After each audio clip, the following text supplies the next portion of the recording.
Hey guys, this is your host Thomas Tyree here from On the Hot Podcast. Today, this will be the Combat Series episode number 140 for you guys today. And to kick off this week's Combat Series, I'll be sharing my fight prediction for this weekend's fight taking place in the sport of boxing between Mario Barrios and Ryan Garcia. So, this weekend in the sport of boxing, Mario Barrios will be defending his WBC welterweight championship against Ryan Garcia this weekend in the sport of boxing.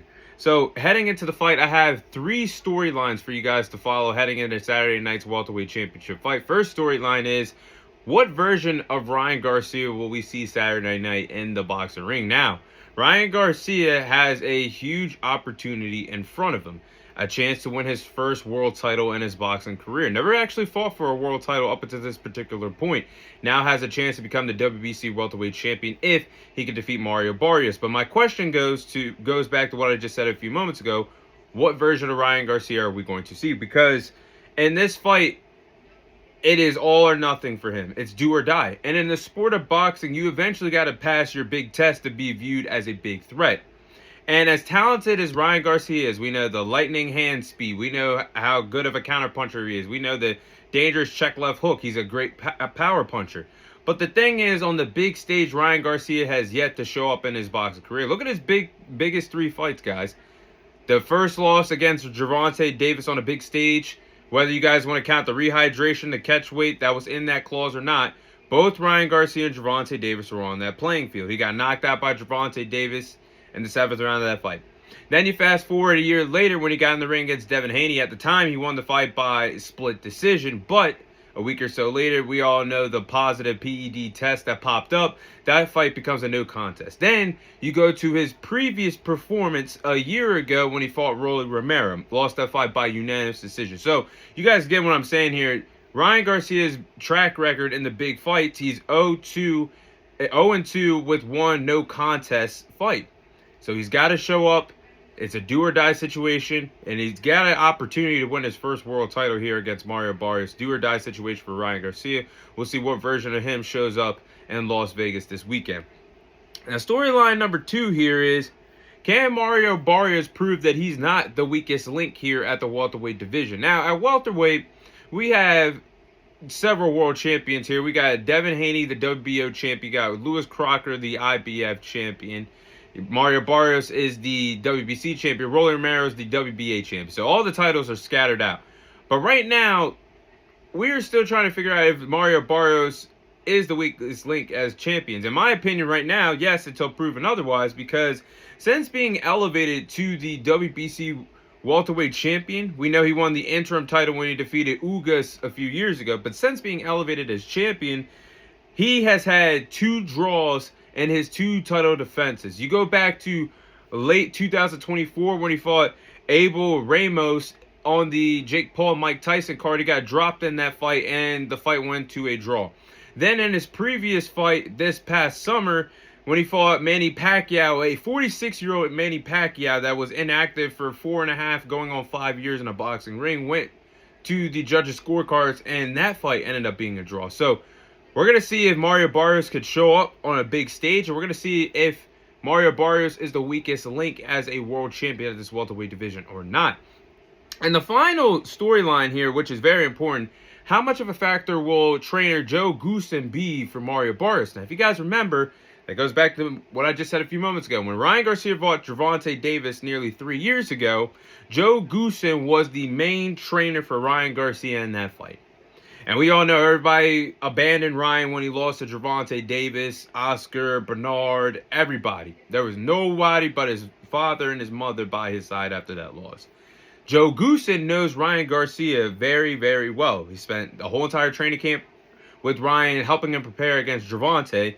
So Joe Goossen is a formidable trainer, and he has a lot of wisdom in the sport of boxing. We're going to see if the wisdom of Joe Goossen can help Mario Barrios, and we're going to see if Joe Goossen has given Mario Barrios a lot of pointers heading into this fight against Ryan Garcia, his former fighter. But enough of the storylines. Let's get to the tail of the tape here. Starting off with the challenger, Ryan Garcia has 24 victories, 2 losses to his boxing career. 20 victories coming by way of knockout. Stands at 5'8" with a reach of 70 inches. Then I'm looking at the champion, Mario Barrios. Mario Barrios has 29 wins, 2 losses, 2 draws to his boxing career. 18 victories come in way of knockout. Currently the reigning defending WBC welterweight champion. Stands at 6 foot tall with a reach of 71 inches. So the height and the reach goes in favor of the champion, Mario Barrios, heading into this welterweight championship fight. So these are the game plans that I have for these fighters to follow if they want to walk out of Las Vegas with that coveted WBC title. Starting off with the champion, Mario Barrios. I think Mario Barrios has to land the stiff jab. Now, Mario Barrios has a stiff jab to keep his opponents off of him. And if he can get the jab going against Ryan Garcia, that could be advantage for Mario Barrios as the later rounds go on, because if you got something going with the jab, it's going to make Ryan Garcia guess what to do offensively, and that could halt him in terms of being the aggressor, trying to walk down Mario Barrios and control the pace of the fight at his own terms. So I think he should land the jab and frustrate Ryan Garcia and make him overthink of what to do next offensively, as he's going to be aggressive, trying to walk down Mario Barrios, trying to fight in the inside. So the jab is going to be very pivotal to control the pace of the fight and to wow the judges, and could be a factor for total punches if this goes all 12 rounds in favor of Mario Barrios. So he's got to land the stiff jab. Next, I think Mario Barrios has to win the counter-punching battle here. He cannot afford to lose the counter-punching battle against Ryan Garcia here, because that's going to be a world of trouble for him. So I think Mario Barrios has to win the counter-punching battle, and I think in the inside, because I think a lot of times this fight is going to be in the inside, he should land the 1-2 combinations, the straight right hand, mixing the power shots. And Ryan Garcia doesn't have the most polished or the best footwork in the game of boxing today. So when Ryan Garcia gets caught off balance with counter shots, his footwork could not be the best when that happens. It could catch him off rhythm, and his feet could be off balance. And we've seen several times when Ryan Garcia is aggressive, trying to go for the check left hook, and misses, and his feet aren't balanced, and he gets hit with a counter shot. He's been dropped in the past. Gervonta dropped him in the past when he couldn't get the check left hook, feet off balance, got hit with a counter shot. Same with Rolly Romero. Same with Luke Campbell, that dropped Ryan Garcia back in 2021 as well.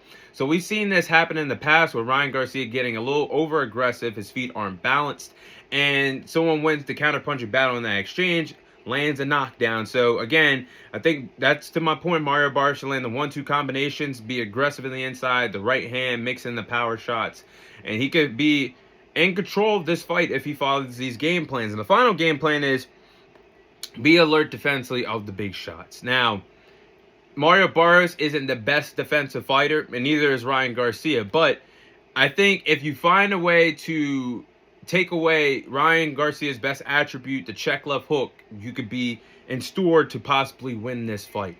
Now, I've seen fighters take away the check left hook in the past of Ryan Garcia. Look at the Tank fight. Look at the Rolly Romero fight. When Ryan doesn't have the check left hook at times, he gets outboxed and overthinks of what to do next. So I've seen fighters do this in the past, take away the check left hook. If Mario Barrios could be alert defensively, fight in the high guard, avoid the check left hook as much as possible, he could be in control and possibly be on his way to winning this fight. Now, the game plans for the challenger, Ryan Garcia. I think Ryan Garcia's got to land several punches and flurries. Now, this could be in the favor of Ryan Garcia landing several punches and flurries here. With the lightning hand speed, he has fast reflexes, and he's a great counter puncher. So I think landing punches and flurries, making Mario Barrios work, and landing several high volume punches could be in the favor of Ryan Garcia. Land the great counter punches and land the power shots to slow down Mario Barrios' offensive game plan. Next, this goes to my point, the check left hook. That is Ryan Garcia's signature shot. That is the money shot, the check left hook. And that goes to my point. You get the punches going in flurries with the lightning hand speed. All of a sudden, you see the check left hook come, and you have no reaction time to defend it. You could possibly land a knockdown or a knockout with that picture-perfect shot. So the check left hook, he's got to be unpredictable. You can't just be a video game player if you're Ryan Garcia, just spamming the X button, the A button, trying to land the check left hook. No, you're going to have to try to box and not look for a knockout in this fight. So I think the check left hook is going to have to come, but you can't overdo it. And I've seen the check left hook have success in the past of Ryan Garcia's fight. Look at the Luke Campbell fight back in 2021. Look at the Devin Haney fight PEDs or not, Devin Haney, as smart of a fighter he is, could not sustain that check left hook that dribbled him on the canvas 3 to 4 times a year or so ago. And same with Oscar Durate. He didn't have a answer for the check left hook. So the check left hook can definitely get home to Mario Barrios. And last but not least, Ryan's got to fight in the inside here. Now, if Ryan Garcia could fight in the inside, he could be favored landing power shots in the inside, which could be very pivotal for him to win this fight. Now, if this, and this should be the strategy, Ryan Garcia needs to walk down Mario Barrios. If he's walking down Mario Barrios, making Mario Barrios box off the back foot, being an aggressor, keeping the fight coming forward, fighting in the inside, he can slip in uppercuts and body shots. Now, this goes back to my point back in 2021 when Gervonta Davis fought Mario Barrios. If you guys remember, in the later rounds from rounds 8 to 11, before the fight eventually got stopped, Gervonta Davis had success landing shots in the inside, landed some knockdowns, and ended the fight in the inside, landing the powerful body shots, that liver shot that ended Mario Barrios. Ryan Garcia, with his effective hand speed and the check left hook, land a shot to the body, that your body basically becomes paralyzed. You can't do anything if a liver shot comes. And I think Ryan Garcia has the capability of slipping in some uppercuts, some body shots to slow down Mario Barrios and make him fight. Because if you're getting slowed down with body shots, you have no choice but to fight, because you cannot retreat, because your legs are going to go against you. Your body is not going to react the way that you want it to. So I think these are very pivotal game plans for both fighters, but we're going to see what's going to happen. But with that being said, I'm going to go with Ryan Garcia to defeat Mario Barrios by knockout to become the new WBC welterweight champion. Now, this is a 50-50 fight, guys. And both fighters are lacking momentum heading into this fight. Ryan Garcia lost his previous fight against Rolly Romero in May. And Mario Barrios had a draw against a 46-year-old Manny Pacquiao that was inactive for nearly 3.5, 4 years out of the boxing ring. So I'm going with Ryan here, and his back is against the wall here. This is a do-or-die fight, because he would be labelized as a B- fighter. And if you look at Ryan Garcia's history on the big stage, it isn't the best. He's 0-2 with a 1 no contest, losing against Gervonta Davis, losing against Rolly Romero, and the no contest with Devin Haney. So it's do or die for Ryan Garcia here, but I think he's going to shine when the lights are on bright to win his first world title in his boxing career.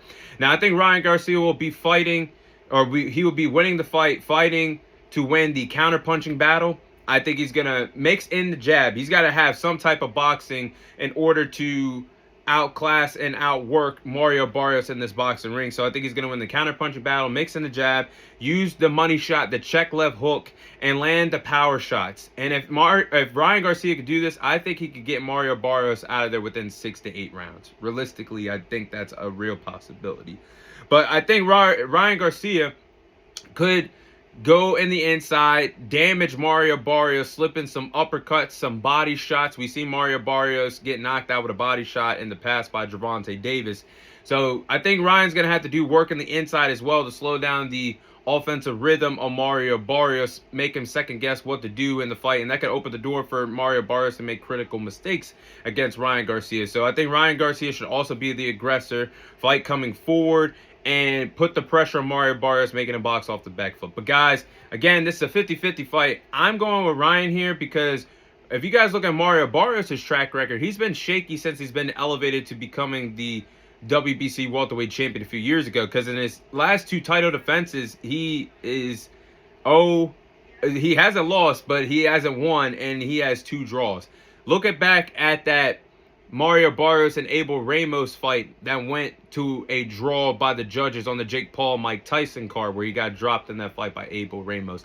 Then you look at the draw decision that Mario Barrios just had against Manny Pacquiao that was inactive for the last few years. So I think Mario Barrios is the weakest link. You could call him a paper champion if you want, but I'm going with Ryan Garcia to get the knockout within 6 to 8 rounds to become the new WBC welterweight champion in the sport of boxing. That's my fight prediction between Ryan Garcia and Mario Barrios.